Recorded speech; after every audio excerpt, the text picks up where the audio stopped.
ప్రజావాణి కార్యక్రమంలో వచ్చే సమస్యలకు అధిక ప్రాధాన్యతనిస్తూ వచ్చిన ఫిర్యాదులకు సత్వరమైన పరిష్కార మార్గం చూపాలని జిల్లా కలెక్టర్ షేక్ యాస్మిన్ భాషా సంబంధిత అధికారులను ఆదేశించారు. సోమవారం సమీకృత జిల్లా కార్యాలయాల సముదాయంలోని ఆడిటోరియంలో నిర్వహించిన ప్రజావాణి కార్యక్రమంలో ప్రజల నుండి ఫిర్యాదులు వినతులను అదనపు కలెక్టర్ దివాకర్ తో కలిసి జిల్లా కలెక్టర్ స్వీకరించారు. ఈ సందర్భంగా కలెక్టర్ మాట్లాడుతూ సమస్యల పరిష్కారం కోరుతూ జిల్లా కేంద్రంతో పాటు జిల్లాలోని వివిధ ప్రాంతాల నుండి ప్రజలు ఎన్నో వ్యయ ప్రయాసాలకు ఓర్చి వస్తారని అధికారులు వారి శాఖల వారీగా స్వీకరించిన ఫిర్యాదులపై సానుకూలంగా వ్యవహరించడంతో పాటు సమస్యల పరిష్కారానికి ప్రాధాన్యత ఇవ్వాలని అన్నారు. ఆర్జీలను పెండింగ్ లో పెట్టకుండా ఎప్పటికప్పుడు పరిశీలన జరుపుతూ సమస్యలు పరిష్కరించాలని అధికారులను ఆదేశించారు. కాగా ప్రజావాణి కార్యక్రమానికి మొత్తం 16 ఫిర్యాదులు వినతులు వచ్చాయని వాటిని వెంటనే సంబంధిత అధికారులను పరిష్కరించే విధంగా తగు చర్యలు తీసుకోవాలని ఆమె సూచించారు. కార్యక్రమంలో అదనపు కలెక్టర్ దివాకర, కురుట్ల, మెట్పల్లి ఆర్డీఓలు Rajeshwar, Srinivas, special deputy collector Srinivas, DRDO Sampathrao, ZPCO Gautam Reddy, collectorate AO Hanumantharao, వివిధ జిల్లా అధికారులు, కలెక్టరేట్ పర్యవేక్షకులు, సిబ్బంది తదితరులు పాల్గొన్నారు.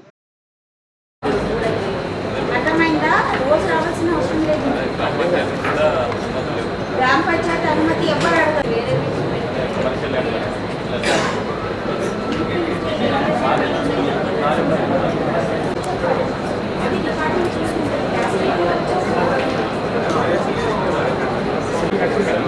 అదే లాలే లాలే